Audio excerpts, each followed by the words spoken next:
Welcome to Rich Keys Trading Channel, where we unlock one candle at a time. Please pay attention to the disclaimer on your screen. And with that out of the way, let's get into the charts.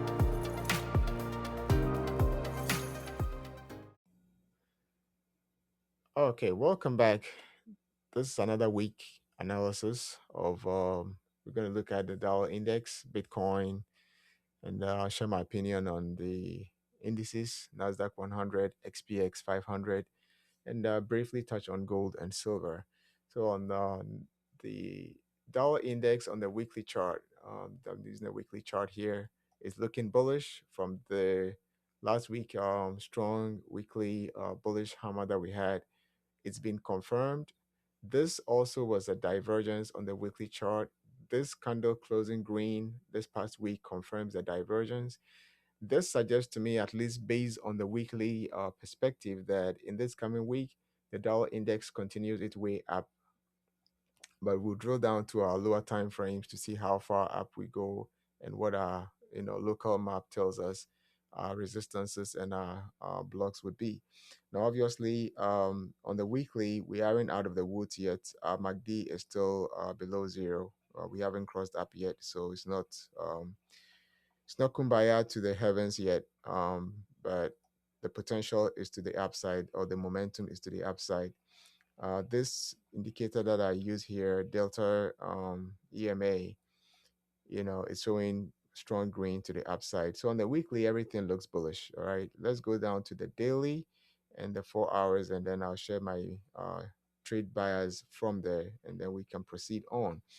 The daily chart, we have a red candle closing on Friday, but we need to kind of put an x-ray on this red candle to see whether this is red candle bringing us down or red candle that is being absorbed from this, because technically if you look on this two candle set here, we close within the bullish candle. There's an indecision set up right here. So when you have a candle like this, that's indecision, where the close and the open is within the previous body of the candle that formed before it. So this is an indecision, and obviously the chart also do tell me that this is indecision mode.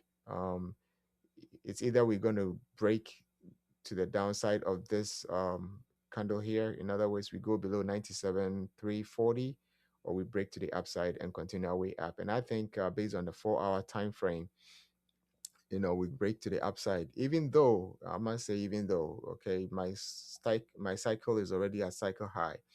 But remember, like here, we got cycle high, we stayed cycle high for a minute, and I think we could probably do the same thing here, suggesting to me that we might grind sideways, the first couple of trading sessions, days of trading session, and then we might make a move up before we might, consider a push down on the dollar index. Let me go down to the 4 hours, and I give my bias from the 4 hours, and then we proceed on to Bitcoin chart analysis. So on the 4 hours, what I do see here is we did hit this resistance right here, and this resistance, this resistance that we did here corresponds right to here. All right, so here was a previous support. It now turns into a resistance, and when we came right there, we had our rejection. Okay, then we pulled back from that resistance, and we attempted going up, this time pushing into the resistance, and we got pushed back again. All right, now this pushback again is important because I want you to recognize that once we broke above this place, which was then the resistance, this was kind of like a breakout.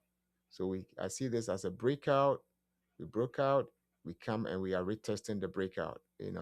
And so for um technical reasons, if this level holds, in other words, if this level that we have here holds, and let's say we get a couple of green candles printed from here, it means this has become support and this will push us further up.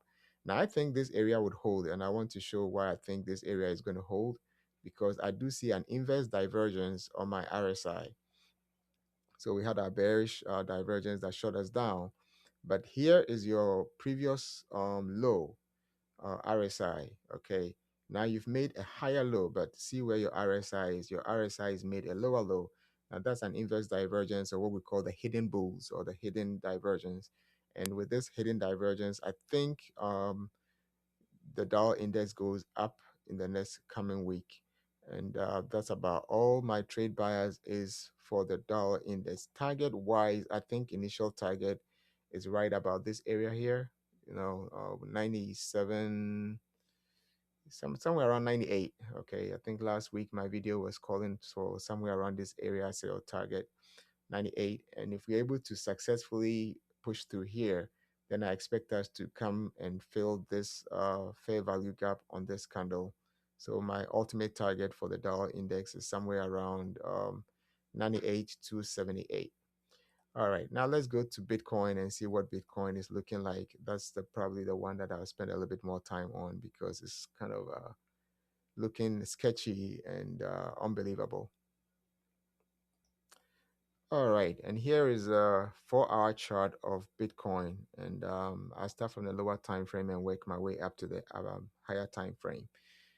So Bitcoin, as we all can see on this 4-hour setup, is in a downtrend. All right, we are trying to now reclaim the 21 EMA on the 4-hour chart.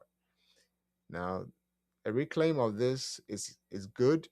It tells me that potentially we're going to probably make our way up to about 74, okay, before we get any push down.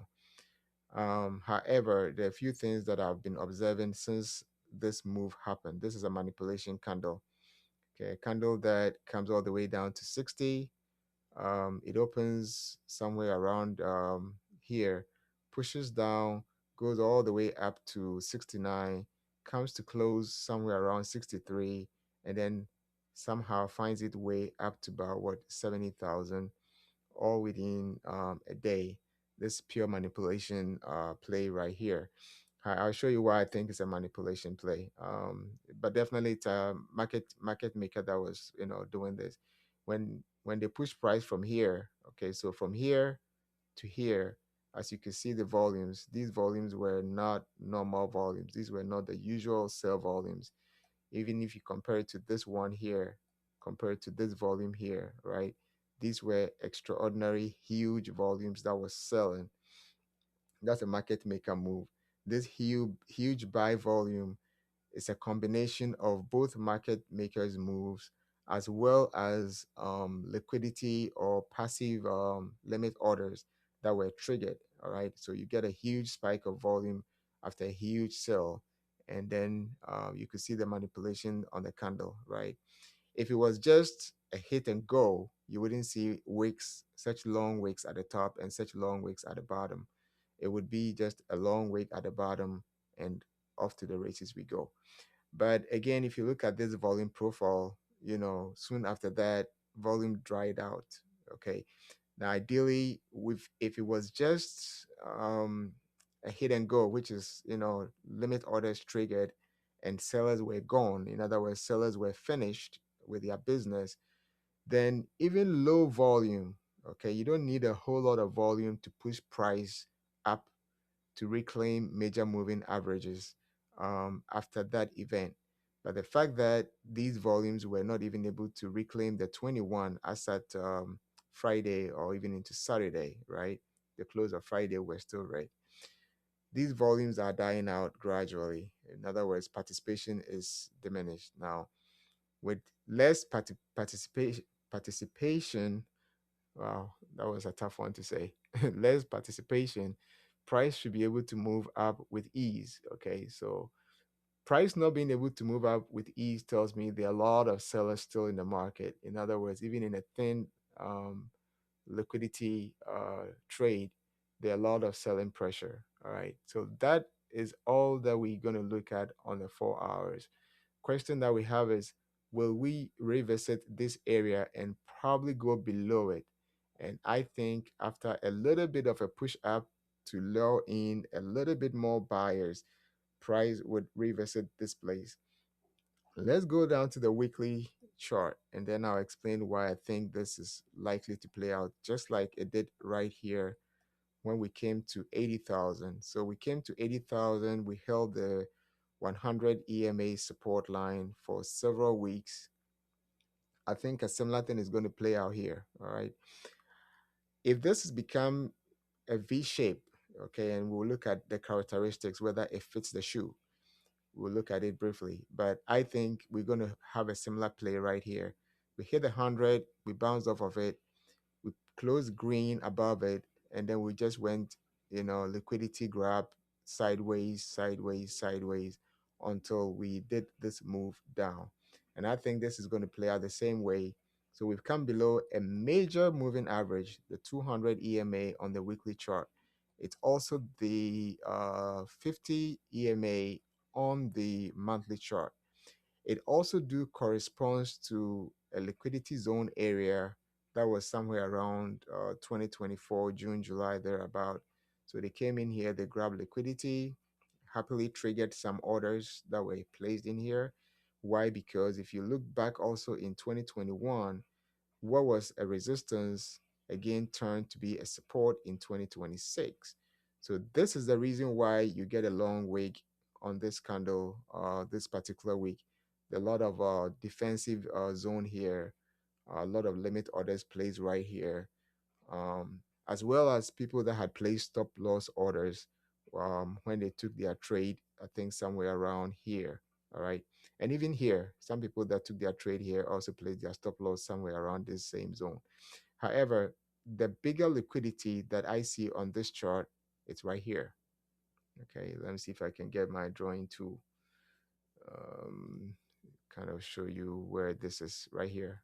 All right, this is it.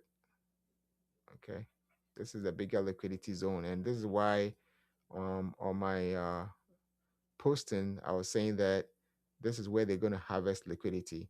Why would I think that they want to come here and not just take this place and go? There are a lot of stop loss orders here.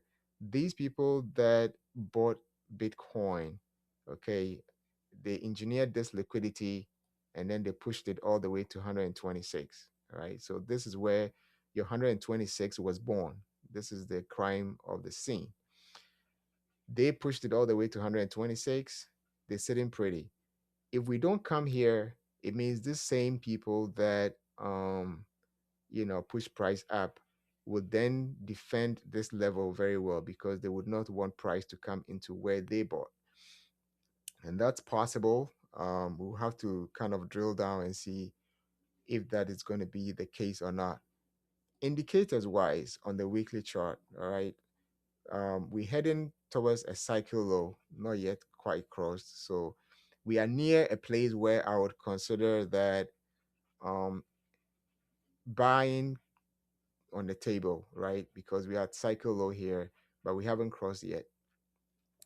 Potentially, which tells me that we are near the opportunistic area where we probably would have a mini rally before further selling would probably happen.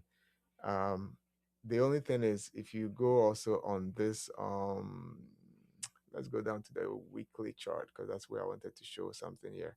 Yeah, so on the weekly chart, the only divergence that I'm seeing is between this histogram bar, which is our 80,000 low, and now our new low that we have formed, which is 60,000. So between this histogram bar and this histogram bar is a bullish divergence. All right. Besides this bullish divergence on the histogram bar on MACD, I don't see any other divergence on my chart as yet. My cycle on the weekly chart hasn't turned up yet. We're kind of getting close since the faster one has already hit into the area where I would expect it to turn soon. But the signal one hasn't yet come closer. So we are near a place where I would say yes, accumulation is happening or people are accumulating. However, would there be a final shakeout before the move up? That's what I believe. I believe the final shakeout will bring us into this liquidity zone here, where they'll be able to trigger more stop loss orders, and also shakeout or panic sellers would step in. So that's my perspective on Bitcoin. All right, so to consider the V-shaped recovery model as to whether we hit here and then we're done and it's over. I want us to compare a few V-shaped recoveries that we've had in the past and then see whether, this fits the shoe. All right. So what I'm looking at is similar to what we had here. All right. So here, if you look carefully, we came down, we hit support, we consolidated. See how many times, let me zoom in here, how many times here they grab liquidity? Three times, all right, before the real move. So they came here, we bounced up, we kind of consolidated here and here, going up and down, up and down, up and down. They grabbed some more liquidity right here. They went up, they came to grab some more liquidity right here. All right. So all these places were liquidity grabs. And this is the reason why I'm thinking that even though again, this is the weekly time frame I'm looking at, that we had 1 week down here, we may go up, and that's the mini rally that I'm just saying that it will trap a lot of buyers. But after it traps a lot of buyers, they're going to push price back down, probably into the same 60,000 zone or probably below it. Below it will be probably their sweetest spot, because they've just tested to see how much liquidity is there, and they've seen a lot of liquidity there. Why wouldn't they try it again and grab all the um, accumulation that they can get from that level before they made the final move? So here's a good example that I can show here. Usually also, once they are done with their move, the weekly candle is a green candle, usually also followed with a green MACD, like here, or somewhere like here. All right. So you have a divergence, weekly MACD is already up, and then they push it up to the races. We don't have that kind of same picture here. At our current location, we were looking at this, our MACD is still below zero, we're still red. So it gives me a little bit of a question mark. Then I also want us to look at a few other charts that can be good examples of a V shape, or kind of a bounce off and go. Here was another example. All right. So huge buy volume comes in, and then it steps it off, and off it goes. Um, if you look back on the chart, here was another one where they grab liquidity, the same area that I'm talking about, that they're going to come for liquidity. They push down, hit the moving average, they bounce, but they came back down, okay, into this same area before the real move. I want us to look at the NASDAQ 100 as an example. All right, so this is a weekly chart for the NASDAQ 100, and I just want to show examples of V-shaped recoveries because we have a lot of examples on this chart here. So the most recent one was the one that occurred around April 7th week, okay, where we have a capitulation to the downside, a gap down, huge sweep up of all the sell orders, closed week in green. And then after that, small pushback, which is a shallow retrace, and then off to the races you go. So usually when you get these kind of reversals, they usually end up with a green candle. Another one that occurred was somewhere around August 5th. I think this was the yen carry trade sell-off reversal. Okay. So price came all the way down, hit the 50 EMA. Yes, selling pressure stepped in, absorbed all the selling. But guess what? It didn't hesitate. We just pushed up the following week. Um, Another one occurred somewhere around 2023, thereabout, and I think this is a good example. Here was a normal accumulation. I wouldn't call this a V-shaped one. This one was a pullback, and off to we went. This wasn't also one that I'll call a V-shape. So those are the two examples that I can show from NASDAQ 100. Um, Here was one that was in 2020 reversal. So sell off, sell off, sell off. You get a green candle that doesn't allow price to come back into this area, and then we head off.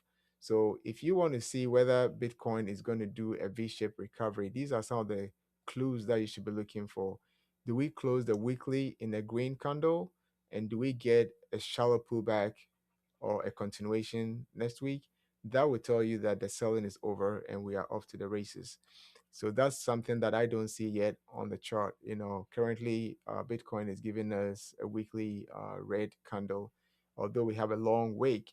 But just like this one, okay, so this is the good example that I want to show here. So just like the 2020, you get a sell off, long wick.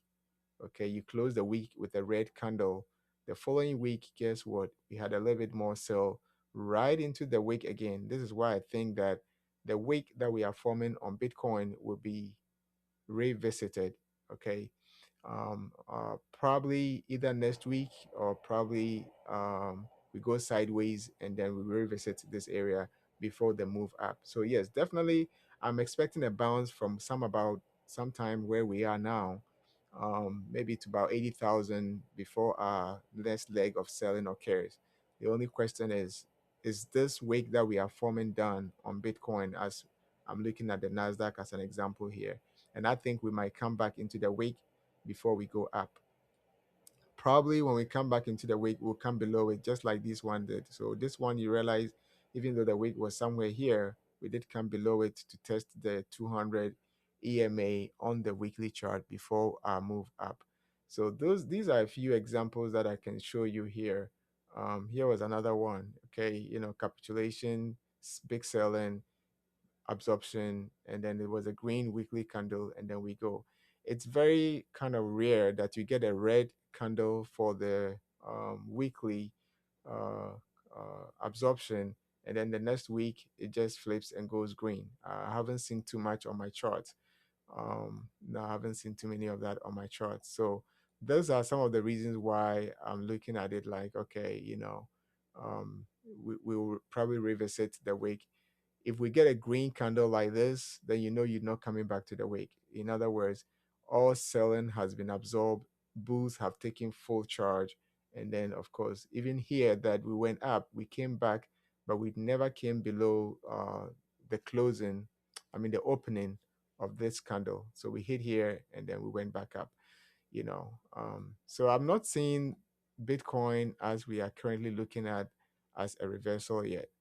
All right, that's about all that I think I'll share on Bitcoin. I think I've spent enough time on it. Leave comments, leave questions, and I'll try and respond in the comment section. Now, let's quickly look at NASDAQ and see what NASDAQ is doing since we already right on NASDAQ. So, NASDAQ is also in a distribution zone as I see it. Huge selling, huge absorption, but this resistance line since November or October thereabout is still hanging over our head. This is an area where I think a lot of investors are kind of offloading their shares. And so yes, we do sell, but we do bounce back up, and it's kind of a distribution zone for me until we literally start cascading down. You should expect these high volatility ups and downs on the Nasdaq 100. Let's look at XPX, see if the picture is any different, and I'll talk about the Dow. The Dow is actually showing another thing too. I'd like to share my perspective on that. All right, so here is a weekly picture also of the SPX500.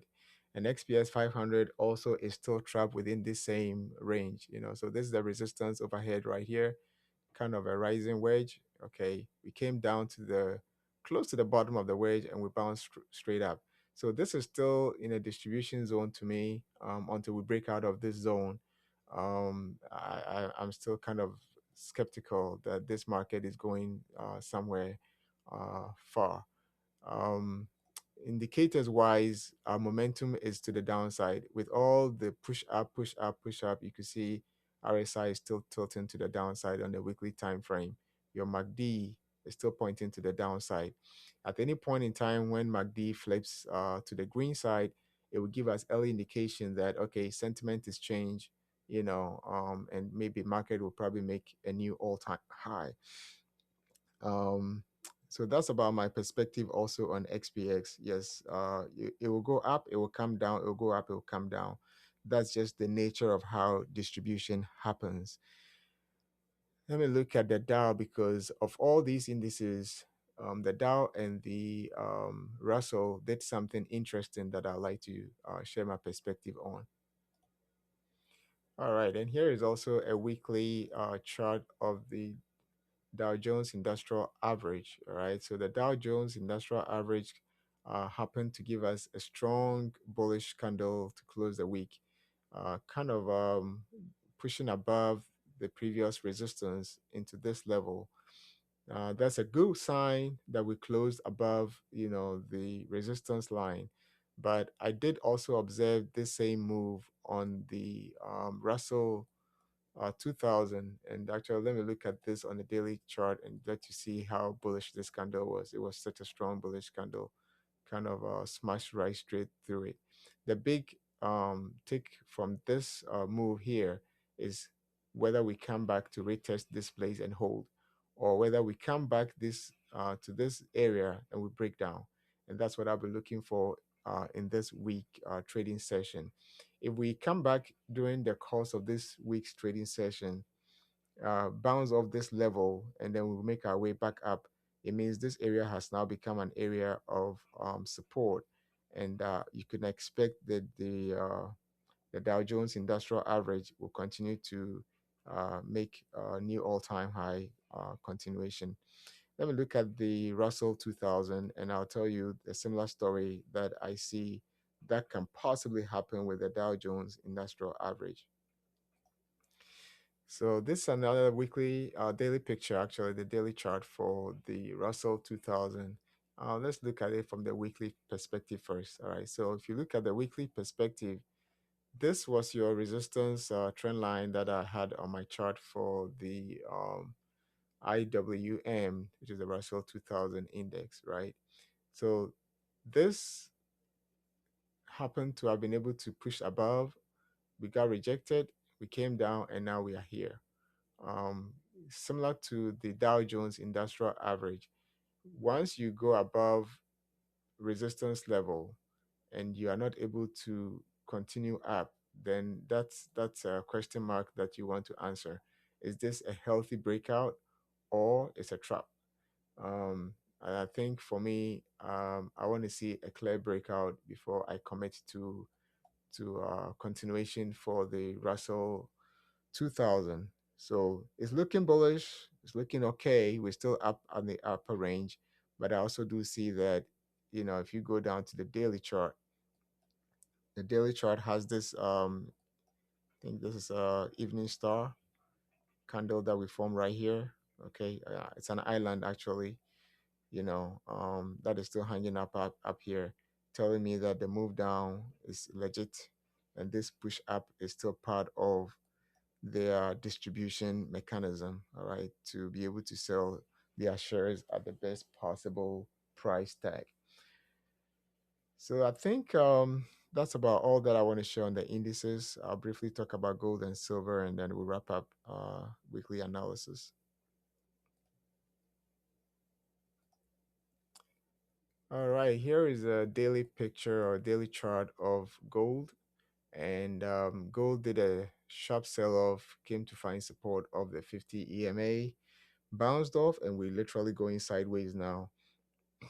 The question we have to ask ourselves is gold going to go probably test this all-time high? I think at some point it will, because between here and here is your fair value gap. Okay, sharp sell down like this.